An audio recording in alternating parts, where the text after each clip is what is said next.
Good morning दोस्तों।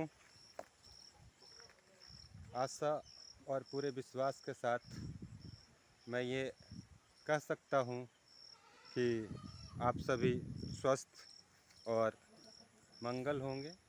आपका जो अपना काज चल रहा होगा वो अच्छी तरह से चल रहा होगा।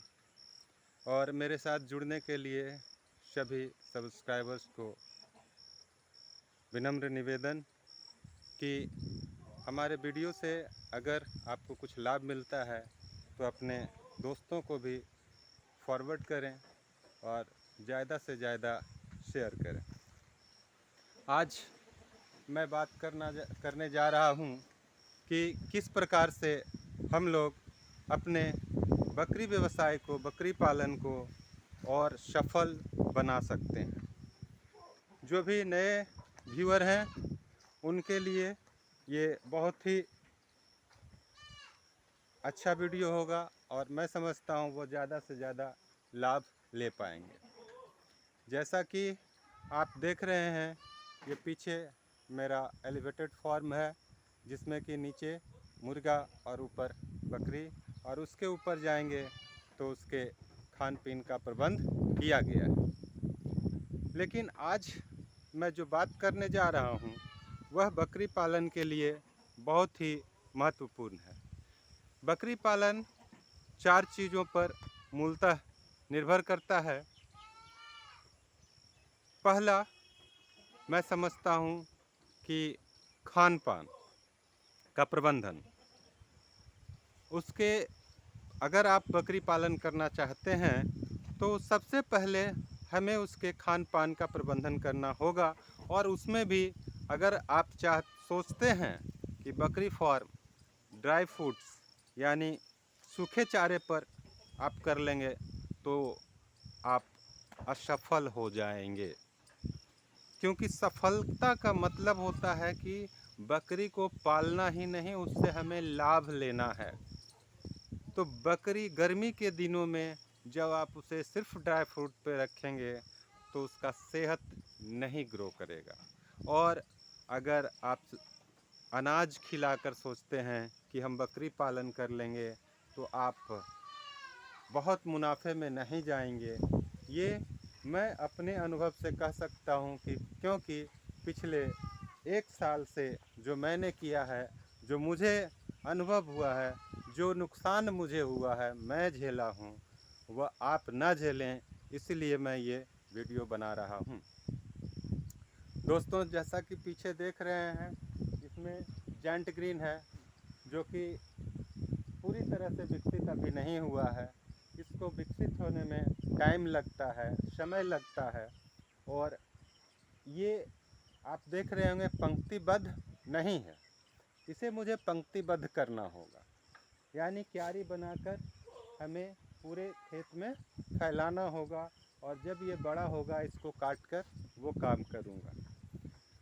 हमें बकरी पालन के लिए नुकसान क्या हुआ आज समझ में आया कि जब मैं अक्टूबर में इस फार्म को बनाना शुरू किया, उसी वक्त इस खेत में हमें 12 मासी चारे का व्यवस्था करना चाहिए था, जो कि मैं नहीं किया।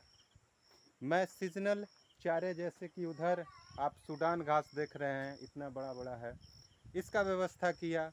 या ठंड में जब मैंने किया तो बरसीम और एक माखन ग्रास का व्यवस्था किया। उस समय तो बकरियों ने खा लिया, लेकिन ये गर्मी के सीज़न में मेरे पास हरे चारे का अभाव हो गया और दलहनी कट्टू भूसे पर मैंने बकरी को रखा, जिसमें कि उसका विकास कम हुआ और मेरा खर्च भी बढ़ गया। आप दलहनी कट्टू अगर जमा करते हैं तो उसमें बहुत सारा वेस्टेज हो जाता है, लगभग 40% हमारा वेस्टेज निकलता है। उसका डस्ट होता है, उसका आपको हार्ड पार्ट होता है जो कि बकरियां नहीं खाती हैं। अब समस्या है कि हमें करना क्या चाहिए। तो दोस्तों, हमें जेंट ग्रीन हुआ, ये सहजन हुआ, कम से कम 10-15 पेड़ आप सहजन लगाइए, जेंट ग्रीन लगाइए। उसके बाद एक आता है शू बबूल, जो कि इस तरह का पौधा होता है, इस तरह के पत्ते आते हैं। तो सुबबूल को हमने प्लांट किया है, लेकिन अभी उसको समय लगेगा।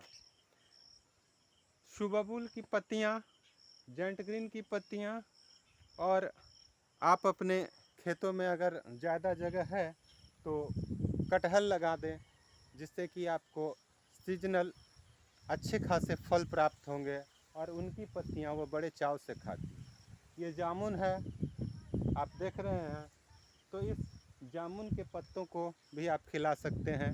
तो अपने खेतों में जामुन लगाइए, पपीते लगाइए, उसकी पत्तियाँ कम खाती है लेकिन उसकी पत्तियाँ बहुत ही पौष्टिक होती है। ये सहजन की पत्तियाँ भी आपकी बकरियाँ कम खाएगी, लेकिन कैल्शियम से प्रचुर होती है, तो बकरियों का सेहत बना रहेगा। और मिक्स चारा आपको देना श्रेष्ठकर रहेगा, ताकि बकरियां गर्मी, ठंडे और बरसात में हेल्दी और स्वस्थ रहें। दोस्तों, ठंड के दिनों में हमें बरसीम, सभी सलाह देंगे कि बरसीम लगाइए, लेकिन बरसीम में बहुत ज़्यादा पानी की मात्रा होती है, उससे बकरियों को लूज़ मोशन होने का खतरा बना रहता है। तो बरसीम दें, लेकिन उसके साथ, बरसीम के साथ कट्टू चारे का भी प्रबंध साथ में मिक्स करके कुट्टी के टाइप से देंगे तो सही रहेगा। उसके जगह पर मैं चाहता हूँ कि उससे ज़्यादा पौष्टिक रिचका या अल्फ़ा अल्फ़ा ग्रास होता है, उसे हम लोग लगाएं, जो कि ज़रूरत पड़ने पर बाज़ार में नहीं मिलता है तो ऑनलाइन मंगाएं, उसको लगाएं। और अपने खेतों में जहाँ तक हो सके आपको जो भी सलाह देंगे कि आपने जो भी लगाया है ये बढ़वार कम हो रहा है।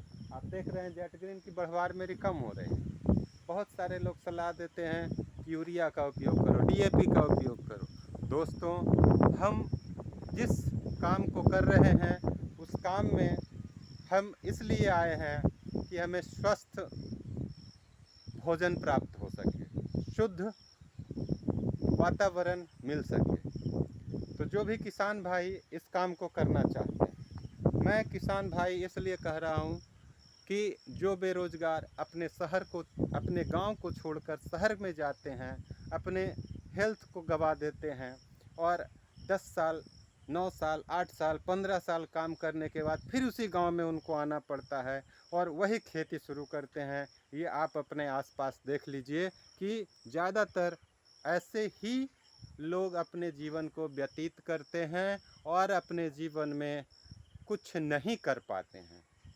दोस्तों, मैं भी शहरों में पला बढ़ा हूँ और शहरों में रहकर मैंने बहुत सारे काम किए हैं। टेलीकॉम में 9 साल का मेरा जो एक्सपीरियंस है, और जब मैं अस्वस्थ हुआ या मेरे घर वाले अस्वस्थ हुए तो मुझे घर वापस लौटना पड़ा और फिर से एक नई शुरुआत करनी पड़ी।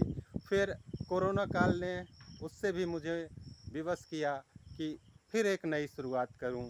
तो आज बढ़ती आबादी में सबसे ज़रूरी है कि प्रदूषित हवा और प्रदूषित खाने से हम बचें, अपने सेहत को सही करें और गुणवत्ता पूर्ण जो भी हम खेती कर सकते हैं, जिसमें कि गॉटरी हो गया, पोल्ट्री हो गया और जीरो बजट एग्रीकल्चर, जिसे कि प्राकृतिक खेती कहते हैं, मैं उसी मॉड्यूल को लेकर इस अपने पैतृक गांव में उतरा हूं। दोस्तों, यहाँ पर मेरा जो शेड्यूल है अगले 6 महीने में आप देखेंगे कि मैं उस चीज़ को कर डालूँगा। यहाँ आप कटहल लगाएं, पपीता लगाएं और आप केले का पेड़ लगा दें। अगर आपको पानी की दिक्कत है, अगर आपके यहाँ पानी की दिक्कत है, जैसा कि मेरे गांव में पानी की समस्या बहुत ज़्यादा है, यहाँ काली मिट्टी है, फिर भी मैं उस चीज़ को करने का प्रयास कर रहा हूँ और मैं करूँगा। ये अपने आत्मविश्वास को बनाए रखें कि मैं कर सकता हूँ। अब प्राकृतिक खेती कैसे होती है, बहुत सारे यूट्यूब पर आपको वीडियो मिलेंगे, लेकिन वहाँ पर भी आपको संघर्ष करना पड़ेगा, अपने विवेक से काम लेना पड़ेगा। और जो समस्या, जैसे कि आपको यूट्यूब पर किसी ने नहीं बताया, सभी ने बताया एलिवेटेड फॉर्म होना चाहिए, हरा चारा का बंदोबस्त होना चाहिए। कब हम हरा चारा का बंदोबस्त करेंगे? हमें बकरी पालन करने से पहले हरा चारा का बंदोबस्त करना होगा, क्योंकि जब मैं फार्म बना लूँगा और फार्म बनाने के बाद 40-20 बकरियां डाल दूँगा, तब हरा चारे का बंदोबस्त करूँगा, तो उस वक्त हरे चारे हमें पूर्ति करने में समस्या हो जाएगी और समस्या होगी कि बकरियां मरने लगेगी। क्योंकि जो ब्लैक बंगाल बकरी होती है वह कुट्टी पे पालना उसे बहुत ही मुश्किल है। वही लोग पाल सकते हैं जो खुद से उसमें इन्वॉल्व रहते हैं, यानी कि उसे आपको आटा मिलाकर चोकर मिलाकर आप देंगे तब बकरियां खाएगी, लेकिन फिर भी उतने मन से नहीं खाती है। बकरियों को, ब्लैक बंगाल बकरियों को हरा चारा बहुत ज़रूरी है, और जो शाइनिंग, जो ग्रोथ आपको हरे चारे में मिलेगा वह आपको सूखे चारे में नहीं मिलेगा। तो दोस्तों, बकरी पालन का पहला अध्याय है कि हमें हरे चारे की व्यवस्था अपने खेतों में सुनिश्चित करनी है, चाहे आप पट्टे पे लें, चाहे आपका अपना खेत हो। और फलदार वृक्षों से भरी होनी चाहिए।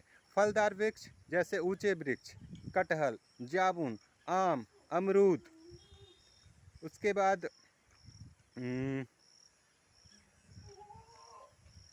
आप अपने गांव में अगर आपका मेड़ खाली है, यानी खाली ज़मीन जो कि सरकारी है, रास्ते पर का है, आप वहां बड़ और पीपल भी लगा दें, ताकि समय समय पर आप हरे चारे का बंदोबस्त वहां से भी कर लें और आपका वातावरण सुरक्षित रहे, हरा भरा रहे।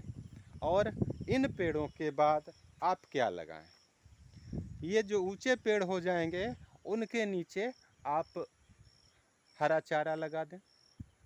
उसके बाद जो ऊंचे चारे हैं, जैसे आपने सुबबुल लगा दिया, आपने लगा दिया जेंट ग्रीन लगा दिया, तो सीजनली जो घास है, आप रिजका जो डाल दिए वह भी सालों भर चलता है।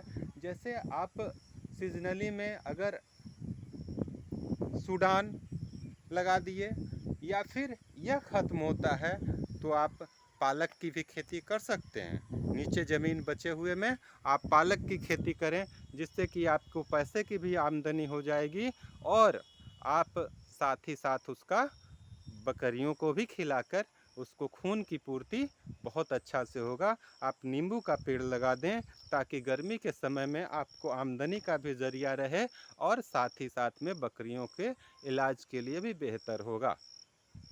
तो दोस्तों, हमें मल्टी लेयर, मल्टी फार्मिंग करने की आवश्यकता आन पड़ी है और इसी के साथ हम सफल हो सकते हैं। और हमें किन किन चीज़ों पर विचार करना है, अगले वीडियो में आप लगातार देखेंगे। जो दिक्कतें मैंने फेस की है, जो समस्याएं मेरे साथ हुआ है, जहां पर मुझे नुकसान हुआ है, मैं आपको अपने वीडियोज़ में बताता रहूँगा। और इसी के साथ मैं विदा लेता हूँ। जय हिंद, जय भारत, जय किसान।